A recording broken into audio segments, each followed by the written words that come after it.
Baiklah, Assalamualaikum warahmatullahi wabarakatuh. Perkenalkan, nama saya adalah Puspita dengan NIM 23531027. Nah, di sini saya akan memaparkan hasil tugas UAS saya, yaitu tugas UAS pembelajaran akidah akhlak di madrasah. Nah, baiklah.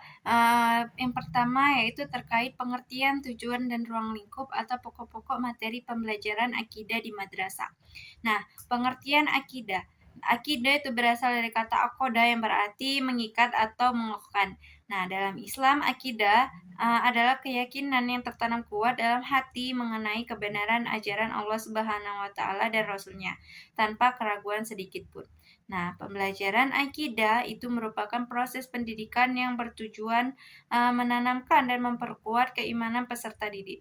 Nah, yang kedua ada juga tujuan pembelajaran akidah. Yang pertama yaitu menanamkan keimanan yang benar kepada Allah Subhanahu wa taala. Yang kedua yaitu membentuk peserta didik yang memiliki keyakinan kokoh terhadap ajaran Islam. Yang ketiga yaitu menumbuhkan kesadaran untuk mengamalkan ajaran agama dalam kehidupan sehari-hari. Yang keempat yaitu membentangi peserta didik dari pengaruh pemikiran yang bertentangan dengan ajaran Islam. Nah, yang kelima yaitu mengembangkan sikap bertakwa dan tanggung jawab sebagai hamba Allah. Nah, ada juga ruang lingkup terkait pokok-pokok materi akidah. Yang pertama yaitu iman kepada Allah Subhanahu wa taala, yang kedua iman kepada malaikat Allah, yang ketiga iman kepada kitab-kitab Allah, yang keempat iman kepada rasul-rasul Allah, dan yang kelima iman kepada hari akhir, yang keenam iman kepada qada dan qadar, yang ketujuh yaitu kalimat tayyiban dan Asmaul Husna, dan yang ke-8 yaitu bukti-bukti kebesaran Allah dalam kehidupan.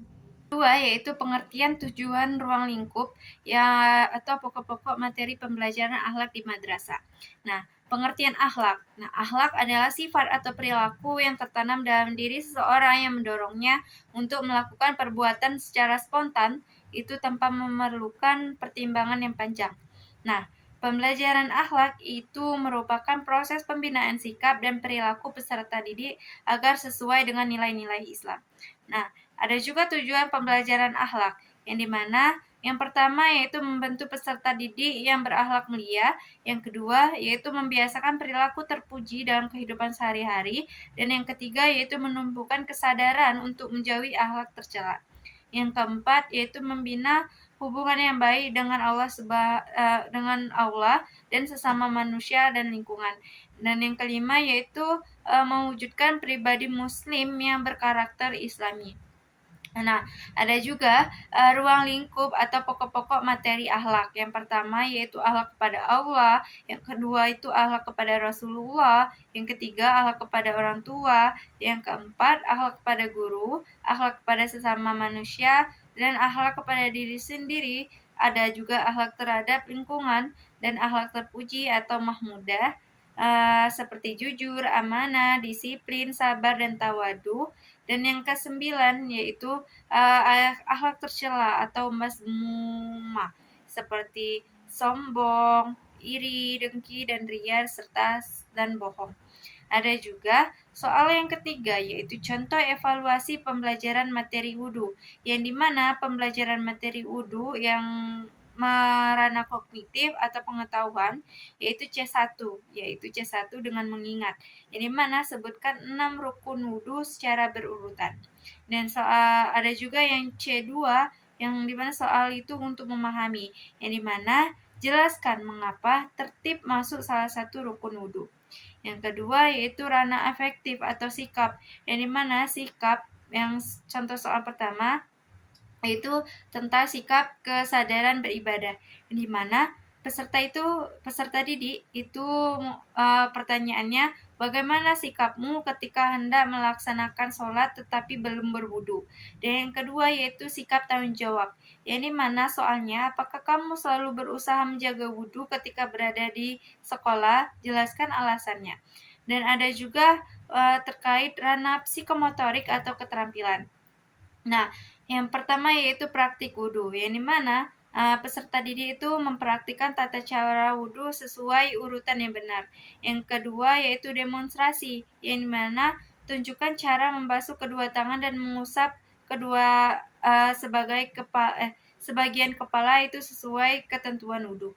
Nah, soal keempat yaitu fungsi atau tugas guru sebagai administrator pembelajaran, yang dimana guru sebagai administrator itu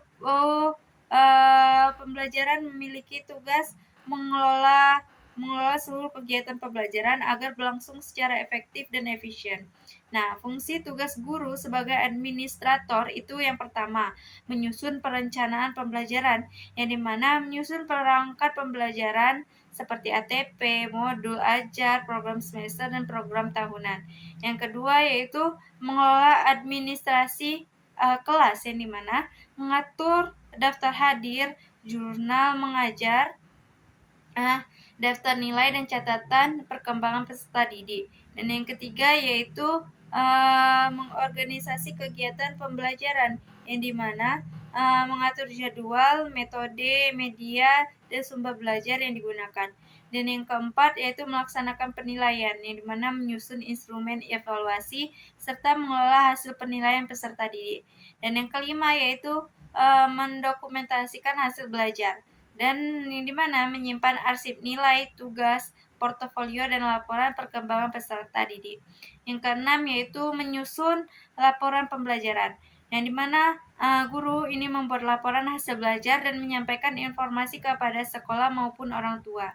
Yang ketujuh yaitu melakukan evaluasi, yang dimana melakukan evaluasi itu sebagai program pembelajaran, yang dimana menilai keberhasilan pembelajaran untuk perbaikan kegiatan belajar berikutnya.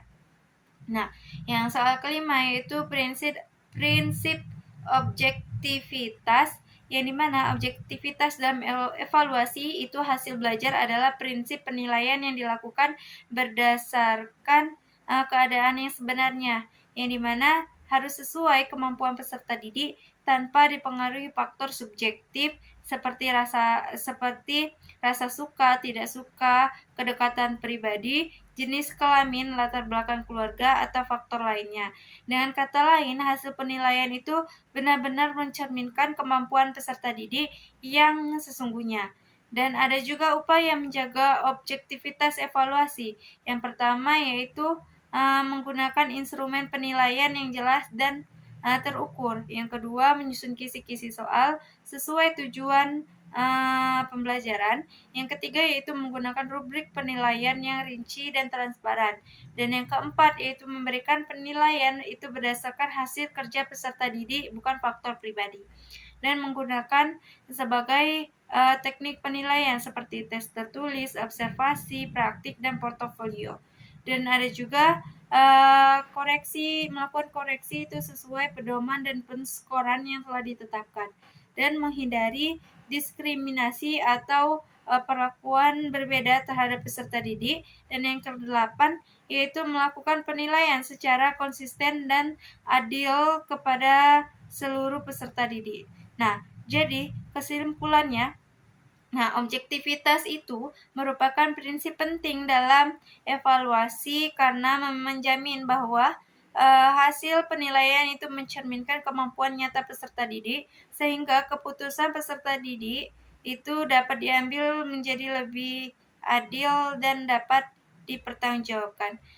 Nah, itulah pemaparan dari tugas UAS saya. Apabila ada kekurangan, saya mohon maaf, dan hanya kepada Allah saya mohon ampun. Nah, saya akhiri. Wassalamualaikum warahmatullahi wabarakatuh.